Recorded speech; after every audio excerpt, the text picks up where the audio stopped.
I got my first job at a reading. I went to read for a part, and I'd missed the studio. I got 4A instead of 4. And they'd gone and closed up. By the time I sat there for 2 hours waiting, as you did in those days, and I had the script and I was looking at it all the time. And the commissioner behind the counter said, oh, they closed up, they left ages ago, the BBC lot. And then a woman came down the stairs screaming and saw me sitting there, and she said, oh, it's you, it must be you, come upstairs. And she grabbed me and took me out. Anyway, I read, and then she said, who are you, rather crossly. I read a scene, and I said, well, I've come to do whatever the play was for BBC television at Alexandra Palace. She said, we are not television, we're not BBC, we're casting a play. And I got the part. I'm not going to the story, it's far too long. But that made me star overnight and all that rubbish. You don't become a star overnight, it takes 100 years to be a star. But putting my script, which I've described in one of my books, putting my script from the BBC, which I no longer had any need for, into the trash can in Piccadilly Underground station. I was going to Victoria to go out to my parents' cottage. I didn't realize that I was getting rid of the BBC script as well as my anonymity for the rest of my life. It never occurred to me. You're not considered seriously in this country unless you've been on the stage and done all that crap. I did start off in the theatre, yes indeed, and I suppose because it was in my blood. My mother was an actress manquée, because my father forbade her to act the moment they got married. So she was in resentment all her life, from which we suffered. The noise of that curtain going up, and the audience, the house lights going down, and the audience voices, because it becomes one voice, softening away to nothing, and the curtain going up, and that whoosh. You can hear it on the stage, you can't hear it in the audience. Is, I suppose, the prelude to you're on. And your heart races, and the adrenaline flows, and you're on, and that's it. And you're there to entertain for 2.5 hours, or whatever it is. And it is one of the most exciting noises in the world. As long as you don't see the audience's face, I find that very disconcerting. I used to play always to the exit light, or gents, or ladies, but I hardly ever played to a face. That was death, if you caught a face. On the first night particularly, the last one I did was here in London at the Apollo, and I remember saying, you can't be as frightened as I am now and still be alive. No way can you be. This is as near death, execution, and everything else as I've ever come across. It was much, much more perilous than anything I went through in the war, and I went through 6 years of the war. It is terrifying, and it never gets better. The only way I can describe it is that without it you can't act. I mean, you can't, I don't like acting as a term, but you can't, shall I say, perform. Without that fear, you do not expose your soul, at the risk of being pretentious, and you do not expose a gut that you have that you don't even carry about, you don't know you're carrying about with you as a person, because it releases that terror releases a million things in your brain, a million titchy things in the cell which come flooding in, and a kind of anodyne. They're an antidote to the poison of terror. We're working with someone like Judy Garland, who was basically a concert behavior. I mean, she was fit for tying every day of her life with terror before a show. And the only moment that she ever felt good in was when that curtain finally came down.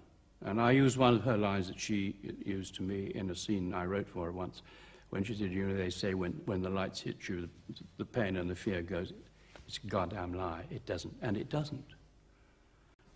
I don't want to be rolled out like a pastry, so everybody get a nice big bite of me. Mm-hmm.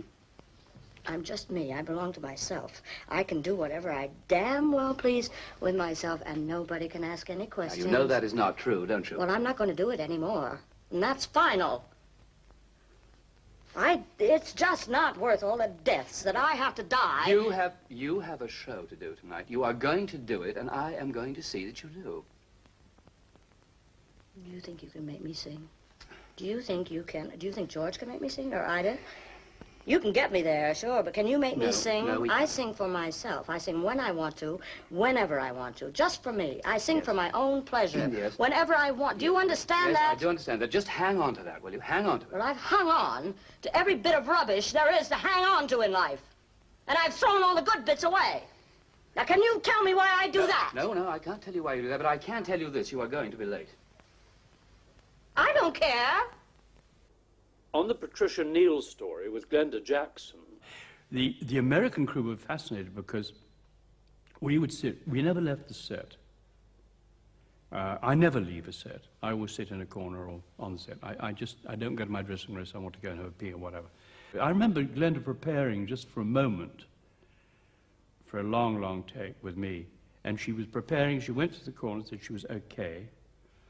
And then she put down her head and I could see her eyes closed and she was just getting everything. And she was so, her body began to sort of force. It was the most extraordinary sight to see. Nothing really happened, but she seemed to swell with this passion. And then she just said, okay, and went. But if you touched her, I promise you she'd have exploded into shattered bits because the concentration was so intense. And that's why I think Death in Venice practically did for me, because that was 8 months and I was entirely alone. I had no one with me. I had to keep this wretched little von Aschenbach, peevish fellow though he was, with me all day long. I never went to a lunch or anything. And Visconti never asked me to. I mean, they used to break and have lunch on that damn beach.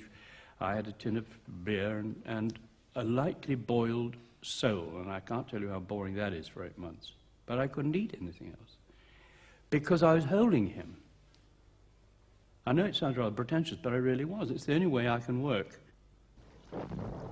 You haven't heard anything, have you, sir? No. I mean, after what you said, I couldn't help but, well, it was the truth. That's what I'm trying to say. Nearly everything you said, I could never have said it. You know what I mean, sir? It was my duty to say it. Oh, I don't know about that, sir. It was my duty. If you'd remembered your duty, none of this idiotic rigmarole would have been necessary. How'd you get that into your head? Don't thank me for doing my duty. I had to. Just as you should have done yours.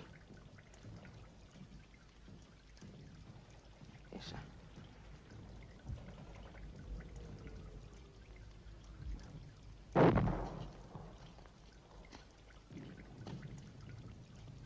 It's not as if I haven't thought about it, sir. I have.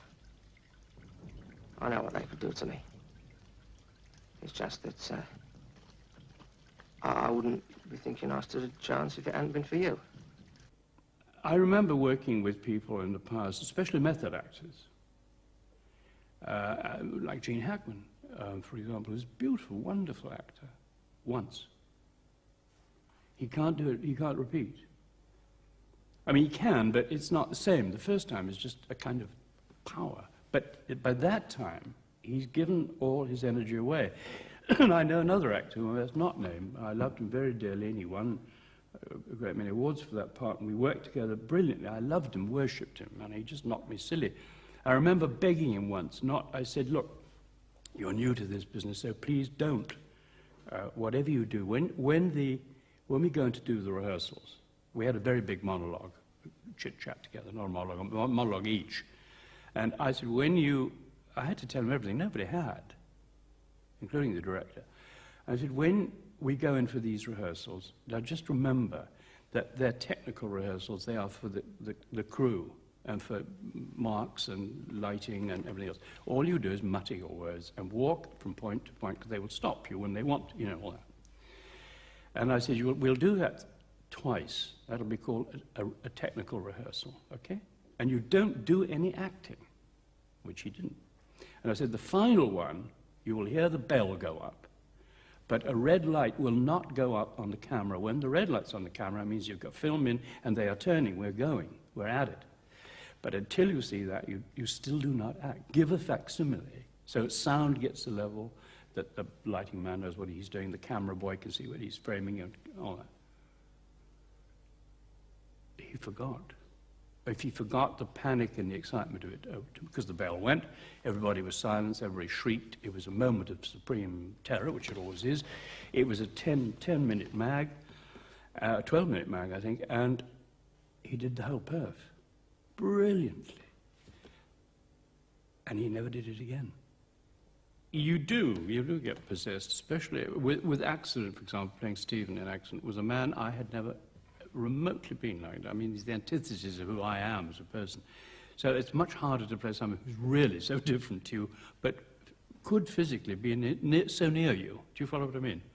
Mentally, a totally different man, a Don, married, 2 children, going through the menopause, which I don't think I've had. I don't know, maybe it's coming now.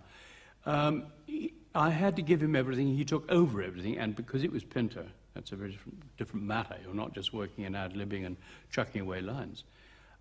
You are following a railway line, like a Hornby train set. You've got to go through it, through the tunnels, through the little bridges, and over the level crossings and everything. As indicated, and Providence was the same thing.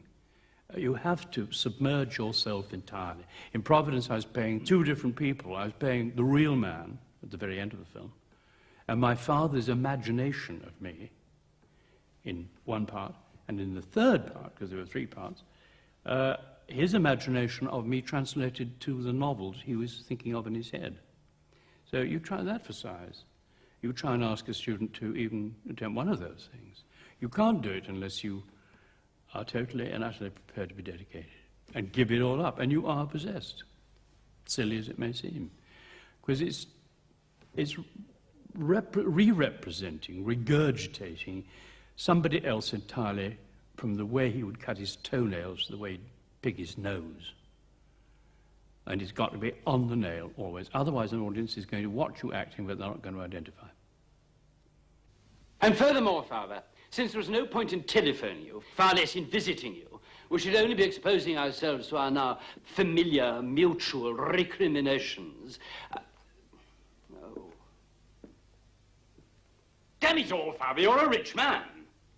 So if you must do your dying with such a disgusting lack of dignity, why don't you do it in a nursing home or some such place where they can stand in amazed, well-paid tolerance while you shout, drink, and protest your way through death's dark door?